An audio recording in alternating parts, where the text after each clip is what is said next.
Hello, আসসালামু আলাইকুম dear learners. ভাইয়া পুরো দেখো তো যে গত 1 নম্বর ক্লাসে আমরা কতদূর পড়েছিলাম? আমরা এই ছকটার আগ পর্যন্ত পড়েছিলাম, তাই না? আচ্ছা, তাহলে আজকে আমাদের ক্লাসটা শুরু হচ্ছে কোষবিদ্যা দিয়ে। 20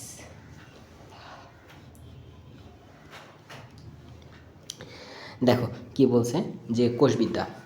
এখন এই কোষবিদ্যার ইংলিশটা কি? কোষবিদ্যার ইংলিশ হলো সাইটোলজি। এটা তোমাদের একটু জানতে হবে, ঠিক আছে? তাহলে কোষবিদ্যার ইংলিশটা কি? কোষবিদ্যার ইংলিশটা হলো সাইটোলজি।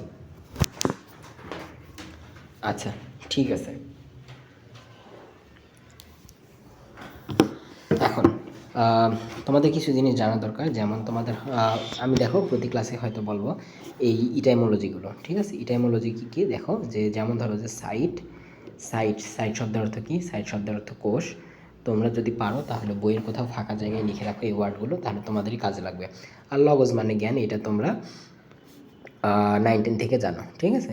তাহলে দেখো কোষ নিয়ে জীববিজ্ঞানের যে শাখা আলোচনা করা হয় সেটাকে আমরা কি বলি? সেটাকে আমরা কোষবিদ্যা বা সাইটোলজি নামে কি করি? অভিহিত করি, ঠিক আছে? তাহলে কাকে বলে বা কোথায় মানে কি কাজ করে সেগুলো একটু দেখি। জীববিদ্যা যে শাখায় কোষ সম্পর্কে আলোচনা করা হয়, অর্থাৎ দেখো কোষের প্রকার, কোষের তারপরে অঙ্গাণুর ভৌত ও রাসায়নিক গঠন, কোষের বিভাজন, বিকাশ, জৈবিক কার্যাবলী, বৃদ্ধি ইত্যাদি সম্পর্কে আলোচনা করা হয়, তাকে কি বলা হয়? সাইটোলজি বলা হয়, ঠিক আছে? সাইট নিয়ে যেখানে আলোচনা করে সেটা হলো সাইটোলজি। আচ্ছা, তোমাদের এখানে দেখো, এখানে দেওয়াই আছে, সুন্দর করে দেওয়া আছে যে কাইটোস বা সেল, সেটা হলো দেখো যে ফাঁপা, এবং দেখো লগস শব্দের অর্থ আসলে জ্ঞান বা আলোচনা, এই জিনিসটা, ঠিক আছে? ওকে, এখন দেখো যে কি বলছে রবার্ট হুক, ঠিক আছে? রবার্ট হুক যে বিজ্ঞানী, উনি কী করছে দেখো, যে ওনাকে কোষবিদ্যার জনক বলা হয়। কেন বলা হয়? কারণ আমরা দেখো গত ক্লাসে কিন্তু দেখছিলাম যে বিজ্ঞানী রবার্ট হুক কিন্তু ওই যে কোষে যে বাইরের আবরণ বা কোষ প্রাচীর, এই জিনিসগুলো কিন্তু উনি প্রত্যক্ষ করেছিলেন ওর নিজের বানানো কী দিয়ে? অণুবীক্ষণ যন্ত্র দিয়ে। আচ্ছা, তুমি কিন্তু আরেকটা জিনিস খেয়াল রাখো যে রবার্ট হুক যখন দেখেছিলেন তখন কিন্তু উনি আসলে মৃত কোষটা দেখেছিলেন, জীবিত কোষ কিন্তু দেখেননি, ঠিক আছে? তো আধুনিক কোষবিদ্যার জনক হলেন কার্ল পি সোয়ানসন। এখন তোমাদের কোশ্চিনটা আসতে পারে কীভাবে, যে কোষবিদ্যার জনক কাকে বলা হয় আর আধুনিক কোষবিদ্যার জনক কাকে বলা হয়? কোষবিদ্যার জনক হলেন রবার্ট হুক, আর আধুনিক কোষবিদ্যার জনক হলেন কার্ল পি সোয়ানসন। ওকে, এরপর দেখি কি বলছে যে কোষতত্ত্ব। আচ্ছা, তার আগে ভাই আপুরা তোমাদের একটু কথা বলে নিই যে আমার এই ভিডিওগুলো আমি প্রতি ক্লাসেই বলি, আবার আজকেও বলছি সেম কথা, যে এই ভিডিওগুলো একটু লম্বা হবে, আর এই ভিডিওগুলোর মান খুব ভালো নাও হতে পারে, বা তোমাদের খুব ভালো নাও লাগতে পারে, যেহেতু আমি বই দেখে রিডিং পড়াচ্ছি। এখন তাহলে আমি এগুলো কেন নিচ্ছি বা কাদের জন্য কাজে লাগবে? যারা তোমার অ্যাডমিশনে যারা ভালো করতে চাও তাদের কাজে লাগবে, ঠিক আছে? আর যাদের টার্গেট হলো এইচএসসি, তারা এই ভিডিওগুলো স্কিপ করতে পারো, তারা মানে তাদের জন্য এই ভিডিওগুলো না। শুধুমাত্র যারা মনে করো অ্যাডমিশনে টপ করতে চাও, শুধুমাত্র তাদের জন্য, কারণ মূল বই ছাড়া অ্যাডমিশনে এক ধাপও আগাইতে পারবে না, ঠিক আছে?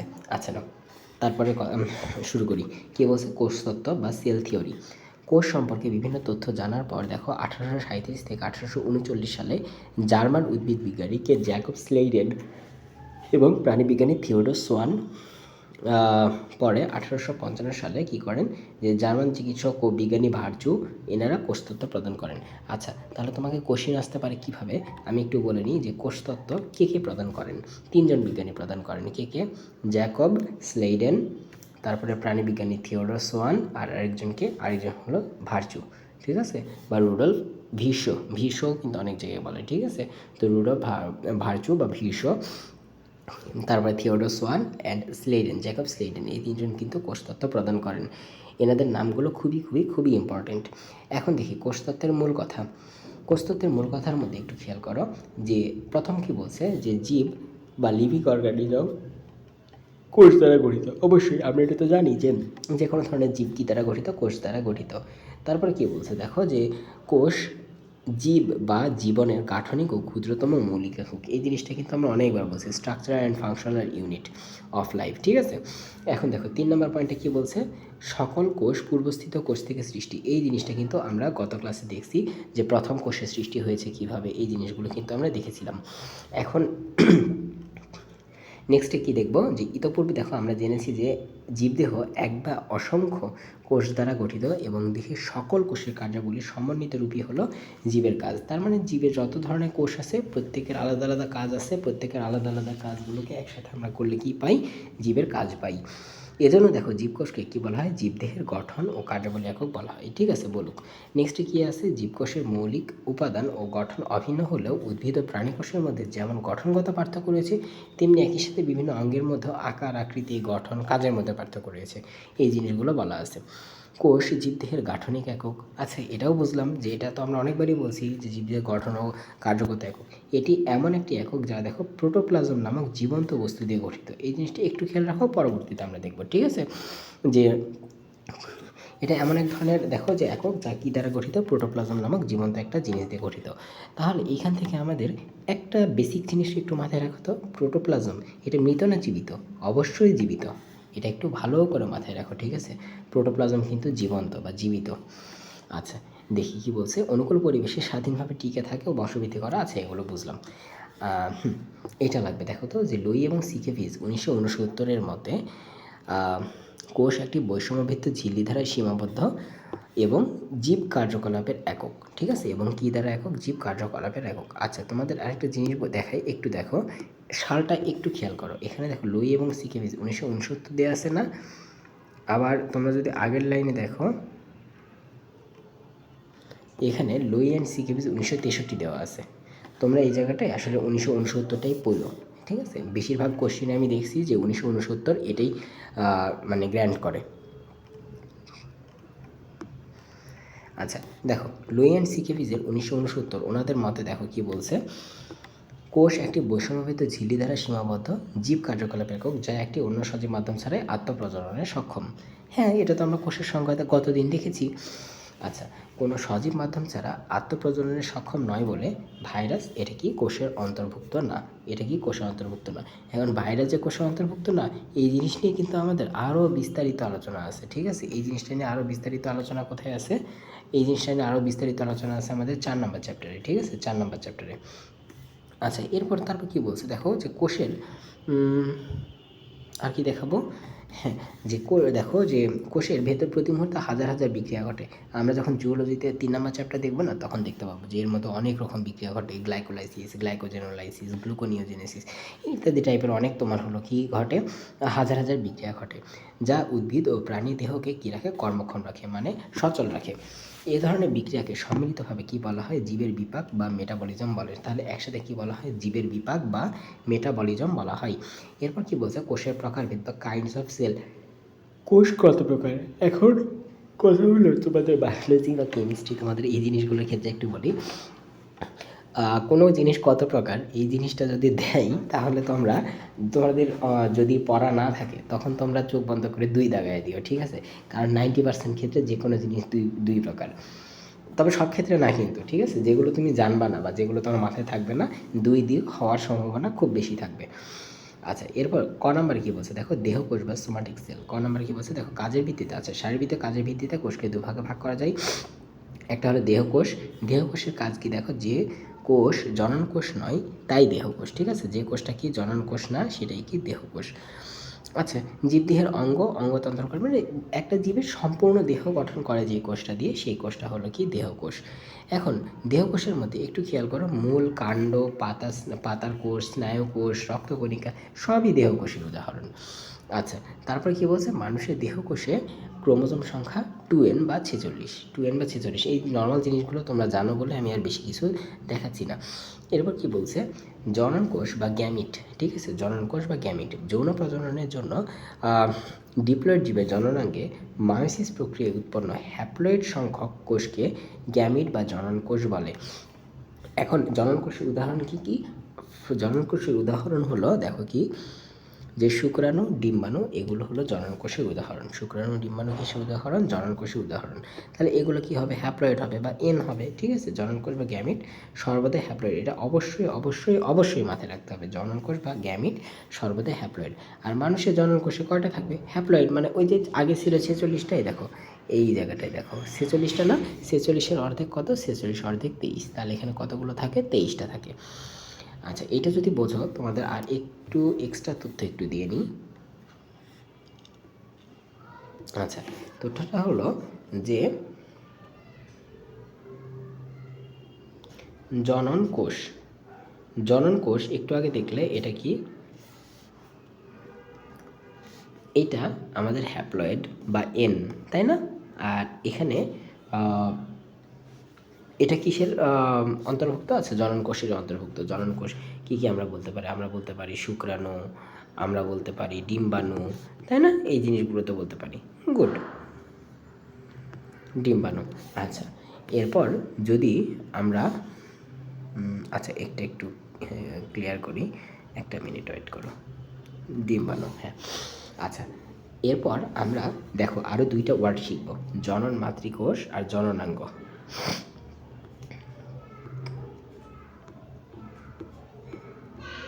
জনন মাতৃকোষ আর জননাঙ্গ, এটা তোমাদের এমসিকিউতে অনেক দেয়, ঠিক আছে? তোমাদের উল্টাপাল্টা হয়ে যায়। তো দেখো, জনন মাতৃকোষ, জনন মাতৃকোষ বলতে কী বোঝায়? যেই কোষটা থেকে শুক্রাণু বা ডিম্বাণু উৎপন্ন হয় সেই কোষটাকে কী বলা হয়? সেই কোষটাকে বলা হয় জনন মাতৃকোষ। তাহলে যেই কোষটা থেকে শুক্রাণু বা ডিম্বাণু উৎপন্ন হয় সেই কোষটাকে কী বলা হয়? সেই কোষটাকে বলা হয় জনন মাতৃকোষ, ঠিক আছে?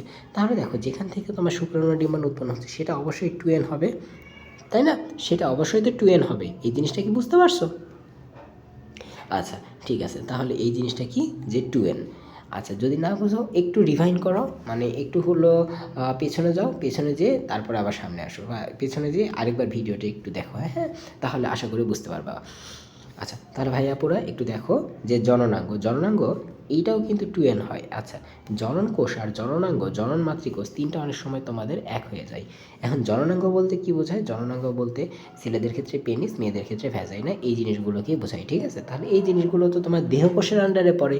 আর দেহকোষ কি হয়? দেহকোষ তো ডিপ্লয়েড, তাই না? তাহলে দেহকোষ যদি ডিপ্লয়েড হয় তাহলে এগুলো 2n হবে, অবশ্যই এগুলো 2n। জনন মাতৃকোষ, জনন মাতৃকোষ এইটা থেকে তো আমাদের জনন কোষটা উৎপন্ন হয়, তাহলে এই জিনিসটা আমাদের 2n হবে। আর জনন কোষ যেটা শুক্রাণু ডিম্বাণু এখান থেকে তৈরি হয়, অবশ্যই সেটা মায়োসিস প্রক্রিয়া বিভক্ত হয়ে কী হয়ে যাবে? হ্যাপ্লয়েড হয়ে যাবে, ঠিক আছে? এইটুকু। আচ্ছা,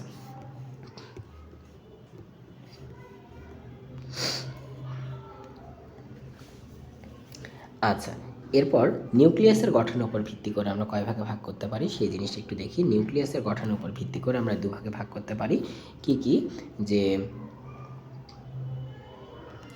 একটা দেখো, আদিকেন্দ্রিক বা প্রাককেন্দ্রিক বা আদিকোষ। প্রো, প্রো শব্দের অর্থ কি? প্রো শব্দের অর্থ হলো আদি। একটা মিনিট, প্রো শব্দের অর্থ কি? প্রো শব্দের অর্থ হলো আদি। ইউ শব্দের অর্থ কি? ইউ শব্দের অর্থ হলো প্রকৃত। ইউ শব্দের অর্থ কি? ইউ শব্দের অর্থ হলো প্রকৃত। তাহলে প্রো শব্দের অর্থ কি? প্রো শব্দের অর্থ হলো আদি। ইউ শব্দের অর্থ কি? ইউ শব্দের অর্থ হলো প্রকৃত। আচ্ছা, এরপর তোমাদের আরেকটা দিই যে ক্যারিয়ন, KARYON, ক্যারিয়ন। ক্যারিয়ন শব্দ অর্থ কি? ক্যারিয়ন শব্দ অর্থ নিউক্লিয়াস, ঠিক আছে? নিউক্লিয়াস। আচ্ছা, এটা যদি বুঝতে পারো তাহলে একটু খেয়াল করো যে প্রোক্যারিওটিক, দেখো এটার নামটাই দেখো, প্রোক্যারিওটিক সেল। প্রোক্যারিওটিক সেল বলতে কী বোঝায়? আদি কেন্দ্রিক বা প্রাক কেন্দ্রিক বা আদি কোষ, তাই না? যে কোষে দেখো কোনো আবরণী বেষ্টিত নিউক্লিয়াস থাকে না, মানে নিউক্লিয়াসটা সুগঠিত নয়। এই যে ক্যারিয়ন, এটা নিউক্লিয়াসটা সুগঠিত নয়, আদি প্রকৃতির। এমনকি আবরণ বেষ্টিত অন্য কোনো অঙ্গাণুও থাকে না, তাদের কি বলে? তাদের বলা হয় আদিকোষ। আর আদিকোষের তোমার ইংলিশটা কি, বা আদিকোষকে আমরা কি বলি? যে প্রোক্যারিওটিক বলি, ঠিক আছে? আচ্ছা, এটা মনে রাখবার। আচ্ছা, বায়োলজিতে যদি এভাবে যদি শব্দ ভেঙে ভেঙে পড়ো না, তাহলে দেখবা যে বায়োলজি বিষয়টা অনেক ইজি হয়ে যাবে, ঠিক আছে? তোমাদের অনেকের কাছে বায়োলজি খুব হার্ড লাগতে পারে, কারণ দেখা যায় যে তোমরা মেন বইটা জীবনে একবার রিডিং দাও না। মেন বইটা যদি জীবনে একবার রিডিং দাও তাহলে দেখবে যে বায়োলজি তোমাদের অনেক অনেক অনেক ইজি হয়ে যাবে। আর তোমাদের যাদের medical target, DMC target, dental target, এমনকি যাদের কৃষিও টার্গেট, ভার্সিটি টার্গেট, তাদের জন্য মেন বই পড়াটা ফরজ। মেন বই যদি না পড়ো এগুলোতে চান্স পাওয়া খুব খুব খুব মুশকিল, আর চান্স পাওয়া যায় না বললেই চলে, বা পাবা না এটা বলে দেওয়া যায়, ঠিক আছে? তাহলে মেন বইটা পড়ো। আমার এই কষ্টগুলো এই কারণেই যে যাতে তোমরা মেন বইটা একটু হাতে নাও, মেন বইটা একটু যদি পড়ো। বিশেষ করে তোমরা যারা শহরের স্টুডেন্ট না তোমরা, মেন বই বা এই জিনিসগুলো খুব কম পড়ো, গাইড নোট এই জিনিসগুলো খুব বেশি পড়ো। তোমরা মানে দেখবা যে হলো অ্যাডমিশন টাইমে কী হয়, যে হলো গ্রাম বা প্রত্যন্ত এলাকা থেকে অনেক ভালো ভালো জায়গায় চান্স পায়, ডিএমসিতে চান্স পায়, অমুক হয়, অমুকতম, তাই না? এখন কেন হয়? কারণ ওরা মেন বইটাই সারাক্ষণ পড়ে, তোমাদের মতো এত নোট গাইড ওরা পায় না। আচ্ছা, এরপর কি বলছে দেখো তো, আদিকোষে নন হিস্টোন প্রোটিনযুক্ত একটি মাত্র বৃত্তাকার কুণ্ডলীকৃত ডিএনএ থাকে। তাহলে এখানে কোন ধরনের প্রোটিন দিয়ে নন হিস্টোন প্রোটিনযুক্ত? আদিকোষে থাকে নন হিস্টোন প্রোটিনযুক্ত, প্রাণীকোষে থাকে হিস্টোন প্রোটিনযুক্ত। আদিকোষে থাকে নন হিস্টোন প্রোটিনযুক্ত, প্রাণীকোষে থাকে হিস্টোন, প্রকৃত কোষে থাকে হিস্টোন প্রোটিনযুক্ত। আর আদিকোষ যেগুলো বা ব্যাকটেরিয়া, এগুলোতে থাকে বৃত্তাকার ডিএনএ। আদিকোষে থাকে কোন ধরনের ডিএনএ? বৃত্তাকার ডিএনএ। আর প্রকৃত কোষে কোন ধরনের ডিএনএ থাকে? প্রকৃত কোষে থাকে হলো সূত্রাকার ডিএনএ। ঠিক আছে, প্রকৃত কোষে থাকে হলো সূত্রাকার ডিএনএ। আদিকোষে থাকে বৃত্তাকার ডিএনএ, প্রকৃত কোষে থাকে সূত্রাকার ডিএনএ। আচ্ছা, কীভাবে বৃত্তাকার ডিএনএটা থাকে সেই জিনিসটা একটু দেখাই তোমাদের। যদি এইটা যদি একটা কী হয়, এটা যদি একটা ব্যাকটেরিয়া হয়, ব্যাকটেরিয়া এখানে দেখবে একটা বৃত্তাকার এরকম ডিএনএ থাকে, আর এখানে মনে করো আরেকটা ক্রোমোজোম থাকে। এই যে বৃত্তাকার ডিএনএ দেখতেছো না, এই বৃত্তাকার ডিএনএর একটা সুন্দর নাম আছে। বৃত্তাকার ডিএনএর নামটা কি বলতে পারবা?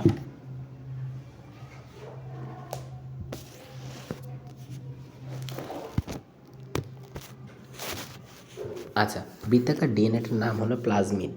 PLASMID, plasmid. এই বৃত্তাকার ডিএনএটার নাম কি? বৃত্তাকার ডিএনএটার নাম হবে প্লাজমিড।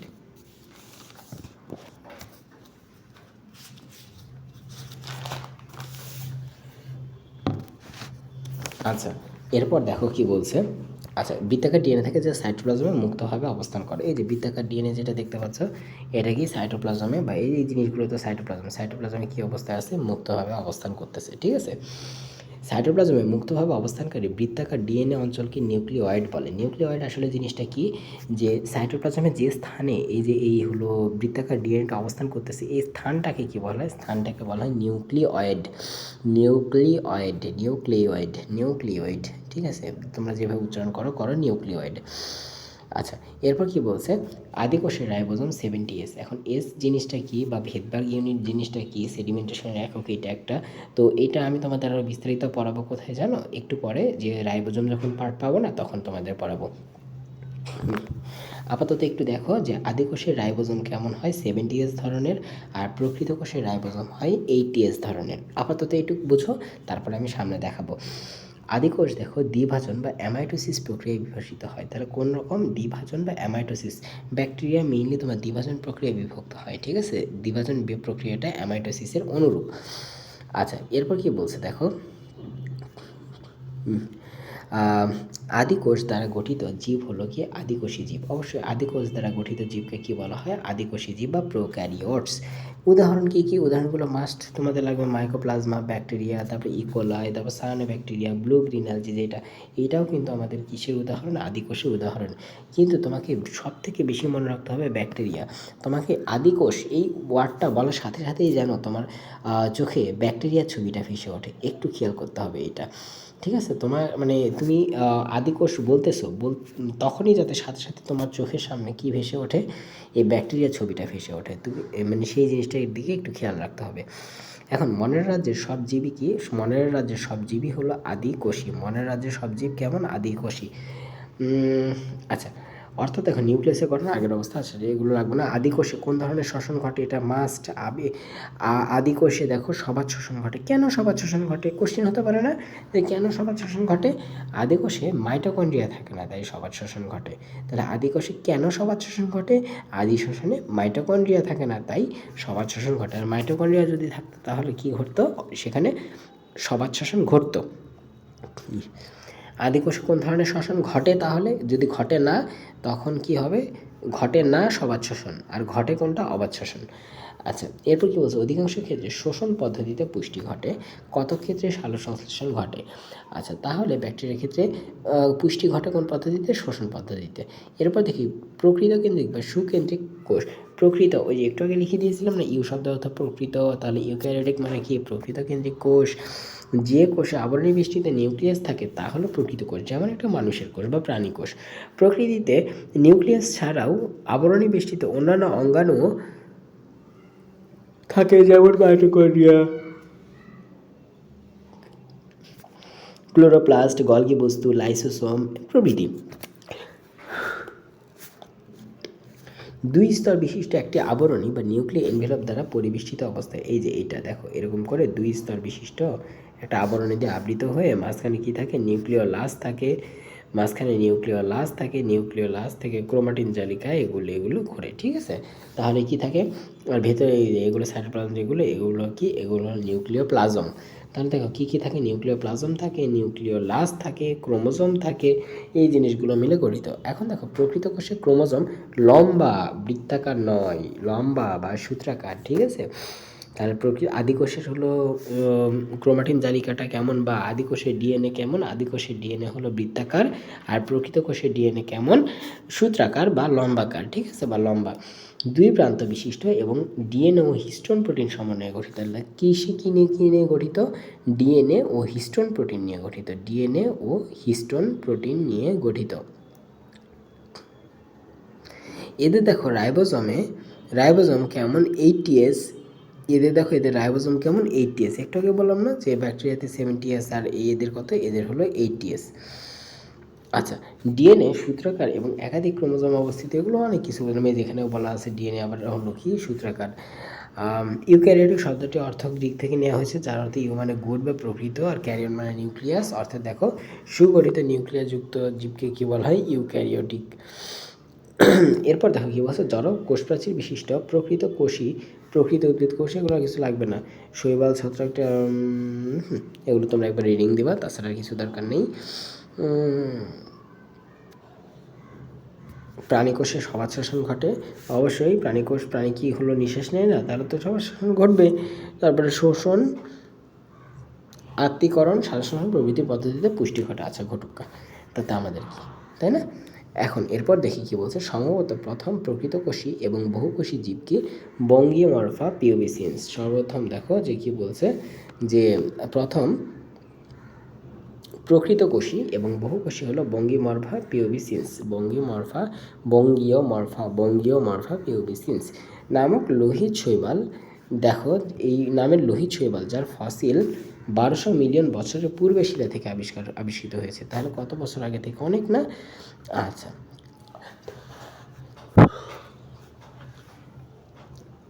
অনেক বছর আগে আবিষ্কৃত হইলো, কিন্তু দেখো একটু পরে কি বলছে, যে বড় স্ত্রী গ্যামিট, এদের গ্যামিটটা কেমন ছিল, বড় স্ত্রী গ্যামিট। মানুষের ক্ষেত্রেও তাই, ডিম্বাণু কিন্তু বড়, শুক্রাণু ছোট। দেখো এদের ছোট গ্যামিট দ্বারা এদের যৌনচরণ হতো। আচ্ছা হোক, এখানে অনেক কিছু বলা আছে, এটা তোমরা একবার রিডিং দিবা, ঠিক আছে। আচ্ছা, আদিকোষ ও প্রকৃত কোষের মধ্যে পার্থক্য, এই জিনিসটা আমি এখন পড়াবো না, কারণ এখন এই যে প্রথম একটা ক্লাস দেখার পরে যদি এই জিনিসটা পড়তে যাও মাথার উপর দিয়ে যাবে। যেমন তোমাদের এখন অপেরন এই ওয়ার্ডটার সাথে পরিচয় নেই, ইন্ট্রন এই ওয়ার্ডটার সাথে পরিচয় নেই, এরকম অনেক কিছুর সাথে তোমাদের মানে অপরিচিত একবারে। তো এই জিনিসটা আমি পুরো চ্যাপ্টার পড়াতে এই জিনিসটা আবার পড়াই দিব, ঠিক আছে, বা এই জিনিসটা আলাদা আলাদা করে না পড়ালে একসাথে পড়াই দিব। এরপর দেখি 3 নম্বর কী বলছে, প্রকৃত কোষী জীবদেহে সুগঠিত নিউক্লিয়াসের ভিত্তিতে উদ্ভিদ ও প্রাণীকোষ দুই রকম, একটা উদ্ভিদ কোষ, একটা প্রাণীকোষ। এখন উদ্ভিদ কোষের ক্ষেত্রে আমাদের কী দরকার, সেলুলোজ নির্মিত, এগুলো অনেক কিছু আছে। তো পরিণত কোষের গঠন গোলাকার, ডিম্বাকার, আর সঞ্চিত খাদ্য কি শ্বেতসার, এটা মাস্ট খুবই ইম্পর্টেন্ট। উদ্ভিদের সঞ্চিত খাদ্য স্টার্চ, আর প্রাণীকোষের সঞ্চিত খাদ্য হলো চর্বি আর গ্লাইকোজেন। আর উদ্ভিদ কোষে সেন্ট্রোজোম থাকে না, আর প্রাণীকোষে সেন্ট্রোসোম থাকে, ঠিক আছে। প্রাণীকোষে সেন্ট্রোসোম থাকে আর উদ্ভিদ কোষে সেন্ট্রোসোম থাকে না, কারণ সেন্ট্রোসোমের কাজ কি, সেন্ট্রিওল থাকে, আর সেন্ট্রিওলের কাজ কি, অ্যাস্টারে তৈরি করে। তো প্রাণীকোষের বিভাজনে তো অ্যাস্টারে তোমার স্পিনাল তন্তু হিসেবে কাজ করে, উদ্ভিদ কোষের ক্ষেত্রে তো তা না, তাই না। তো দেখো যে সেন্ট্রোসোম থাকে না কোথাও, উদ্ভিদে থাকে না আর প্রাণীতে থাকে। আর সঞ্চিত খাদ্য চর্বি, গ্লাইকোজেন, আর উদ্ভিদের সঞ্চিত খাদ্য হলো স্টার্চ বা শ্বেতসার। আর স্টেম সেল জিনিসটা কি? স্টেম সেল জিনিসটা হলো দেহের এমন কোনো এক জায়গার কোষ, যেই কোষ থেকে আমাদের আবার মানুষের ক্লোন তৈরি করা যায়, বা মানুষের দেহের বিভিন্ন অঙ্গ প্রত্যঙ্গ আবার পুনরায় তৈরি করা যায়। ঠিক আছে, এগুলো হলো স্টেম সেল, বা যে কোনো একটা সেল যে কোনো সেলে যদি কনভার্ট হতে পারে তখন সেটাকে আমরা কি বলতে পারি? স্টেম সেল বা আচ্ছা, এগুলোকে কি বলা হয়? স্টেম সেল বলে। ঠিক আছে। আচ্ছা, এখন স্টেম সেল কোথায় কোথায় থাকে? দেখো, যে স্টেম সেল মোটামুটি দেখো হৃৎপিণ্ড, ফুসফুস, বৃক্ক, অন্ত্র, লিভার ইত্যাদি বিভিন্ন অঙ্গে তৈরি হয়। আচ্ছা থাক, পূর্ণাঙ্গ এগুলো আর কিছু লাগবে না। পরের একটু দেখো কি বলছে, স্টেম সেলের দুটি গুণের বা বৈশিষ্ট্যের কারণে গবেষকগণ ওই কোষ নিয়ে মাথা ঘামান। কী কী? দেখো এগুলো একটু এটা আর এটা দেখো, যে বারবার অসংখ্যবার বিভাজিত হতে পারার ক্ষমতা, স্টেম সেল অসংখ্যবার বিভাজিত হতে পারে ইন্টারস্টিশিয়াল কোষের মতো। এরপর কি বলছে 2 নম্বরে, স্টেম কোষগুলো পুরোপুরি পার্থক্যমণ্ডিত নয়। স্টেম সেল পুরোপুরি পার্থক্যমণ্ডিত নয় বলতে আসলে অন্যান্য টিস্যু থেকে পার্থক্য করা যায় না। এরপর দেখো কি বলছে, এরা বিভিন্ন পথে পার্থক্যমণ্ডিত হয়ে বিভিন্ন প্রকার সেল বা টিস্যু তৈরি করে। বুঝতে পারছো? আচ্ছা, এরপর কি বলছে, তাই ভ্রূণ স্টেম সেল নতুন টিস্যু তৈরির জন্য ব্যবহার করা যেতে পারে। ভ্রূণ স্টেম সেল থেকে নতুন টিস্যু তৈরি করা যেতে পারে। তারপর হার্ট, কিডনি প্রভৃতি অঙ্গ তৈরি করে দেহে প্রতিস্থাপনের জন্য ব্যবহার, দেখো যে দেহে প্রতিস্থাপন করা যেতে পারে। তাহলে কি কি? হার্ট, কিডনি প্রভৃতি অঙ্গ যদি আমরা স্টেম সেল দিয়ে পুনরায় যদি আমরা তৈরি করি তখন সেটা আবার ব্যবহার করতে পারবে। এগুলো একবার রিডিং দিবা, ঠিক আছে? তারপরে মানুষের খাওয়ার জন্য মাংসপিণ্ড তৈরি করা যেতে পারে, যেমন গরু ছাগলের আর দরকার পড়বে না সেরকম। তারপরে দেখো কি বলছে, বোন ম্যারো, স্কিন, লিভার প্রভৃতি অঙ্গে কিছু স্টেম সেল থাকে, যার ফলে রিজেনারেশন ও রিপেয়ার হওয়ার প্রচুর কী থাকে? সম্ভাবনা থাকে। ঠিক আছে, প্রচুর সম্ভাবনা থাকে।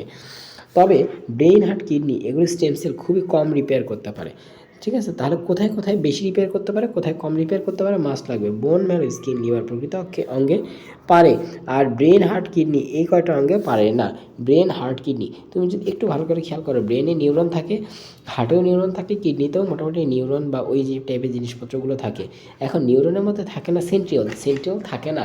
এখন সেন্ট্রিওল যদি না থাকে তাহলে অ্যাস্টারে গঠন করতে পারবে, আর অ্যাস্টারে যদি গঠন না করতে পারে স্পিন্ডল তন্তু পারবে না, ফলে তো কোষ বিভাজনই হবে না। ঠিক আছে।